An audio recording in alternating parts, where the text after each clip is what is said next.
ഒരു variety food എന്നുള്ള നിലക്ക് ഞാൻ ഞവണിക്കാന്ന് പറയും. ഞങ്ങളുടെ അവിടെയൊക്കെ ഞവണിക്കാന്ന് പറയുമോ? നിങ്ങളുടെ ഈ കാണുന്നവരുടെ അവിടെ എന്താണ് പറയുമെന്ന് എനിക്ക് അറിഞ്ഞുകൂടാ. ഒരു ഓർഡർ ചെയ്തതാണ് വ്യത്യസ്തമായിട്ടൊരു ഫുഡ്. എങ്ങനെ ഉണ്ടെന്ന് നോക്കട്ടെ, കഴിച്ച് നോക്കിയിട്ട് അഭിപ്രായം പറയാം. ഇതൊരു വിയറ്റ്നാം സ്റ്റൈലിലുള്ളൊരു ഹോട്ടലാണ്. ഇവിടുത്തെ വിയറ്റ്നാം വിയറ്റ്നാം സ്റ്റൈലാണ്. പലയിടത്തും ചൈനീസും തായി ഒക്കെ പറയുമ്പോൾ ഇത് തനി വിയറ്റ്നാം സ്റ്റൈൽ കുക്കിംഗ് ആണ്. എന്താണെന്നുള്ളത് നോക്കട്ടെ, നോക്കിയിട്ട് ബാക്കി അഭിപ്രായങ്ങൾ പറയാം.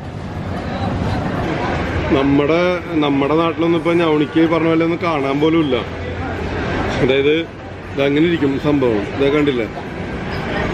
അതായത് നമ്മുടെ നാട്ടിലൊക്കെ പാടത്തൊക്കെ മരുന്നുകളൊക്കെ അടിച്ചിട്ട് പാടത്ത് പോലും കാണാനില്ല. അതുപോലെ ഈ സാധനം ഇപ്പം ഇല്ലാണ്ടായി കഴിഞ്ഞു. പക്ഷേ ഇവിടങ്ങളിലൊക്കെ ഉള്ളത് തായ്ലൻഡ്, മലേഷ്യ, സിംഗപ്പൂർ സൈഡുകളിലൊക്കെ ഉള്ളത് മെയിൻ ഭക്ഷണമാണിത്. നമ്മൾ നാട്ടിൽ അയ്യെന്ന് അറപ്പൊന്നും വിചാരിക്കേണ്ട. ഇത് വളരെ നല്ലൊരു ഭക്ഷണമാണ്. ഇപ്പോൾ നാട്ടിൽ തന്നെയായാലും പൈൽസിനൊക്കെ ആൾക്കാർ എനിക്ക് തന്നെ പണ്ട് കാലത്തെ തുടങ്ങിയിട്ട് യൂസ് ചെയ്യുന്നുണ്ട്. പൈൽസിനൊക്കെ വളരെ നല്ല മരുന്നായിട്ടാണ് ഞാൻ പറഞ്ഞു കേട്ടിരിക്കുന്നത്. ഓക്കെ, ഇതിൻ്റെ അകത്തു നിന്ന് നമുക്കിങ്ങനെ വലിച്ചെടുക്കാൻ ചൂടായതിന് ശേഷം കണ്ടില്ല അതിനകത്തത് നല്ല മീറ്റാണ്. വേറെ അഴുക്ക് കാര്യങ്ങളൊന്നുമില്ല. ഇതിൻ്റെ ആ സോസിലും ഡിപ്പ് ചെയ്തിട്ട് നല്ല രീതിയിൽ തന്നെ കഴിക്കാം.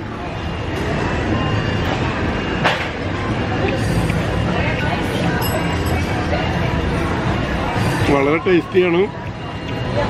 ഒരുപക്ഷെ കേരളത്തിലുള്ളവർക്ക് ഇത് കാണുമ്പോൾ എങ്ങനെ എന്ത് മനസ്സിലെടുക്കുമെന്ന് അറിഞ്ഞുകൂടാ. നിങ്ങൾ കഴിച്ചു നോക്കുക.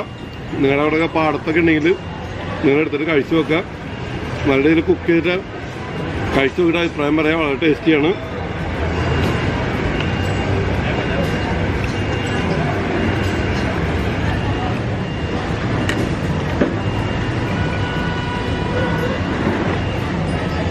ഏഴെണ്ണത്തിന് 30 റിങ്കറ്റ് കേട്ടോ. അതായത് 7 എണ്ണത്തിന് 30 റിങ്കറ്റ്. ശരിക്കും കൈ കൊണ്ടൊന്നല്ല ഇവിടെ കഴിക്കും. ഇത് ഇവരുടെ കോലും കമ്പൊക്കെ വെച്ചിട്ട് ഭംഗിയായിട്ട് കുത്തിക്കിട്ടാണ് ഇവർ കഴിക്കണത്. എനിക്കങ്ങനെ കഴിക്കാനായിട്ട് വശമില്ല. അപ്പോൾ നമ്മുടെ രീതിയിൽ നമ്മൾ കഴിക്കുകയാണത്. എന്തായാലും ഇതാണ് അവസ്ഥ. ഇതാ കണ്ട, നിങ്ങൾക്ക് ക്ലിയർ ആവണമെന്ന് തന്നെ വിചാരിക്കുന്നു. ഇത് നമ്മൾ അതുകൊണ്ട് ഇങ്ങനെ വലിച്ചെടുത്തു കഴിഞ്ഞാൽ ഇതിൻ്റെ മീറ്റ് വെളിയിലേക്ക് വരും. ഇതിൻ്റെ സോസിൽ ഡിപ്പ് ചെയ്തിട്ടാണ് കഴിക്കുന്നത്.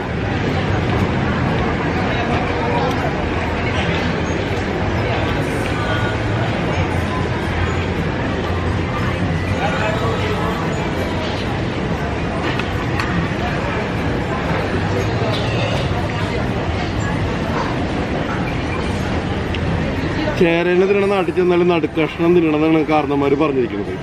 അപ്പോൾ എവിടെ ചെന്നാലും വ്യത്യസ്തമായിട്ടുള്ള ഫുഡുകൾ കഴിക്കാം, എൻജോയ് ചെയ്യുക. അതാണ് എനിക്ക് പേഴ്സണലി നിങ്ങളോട് പറയാനുള്ളത്.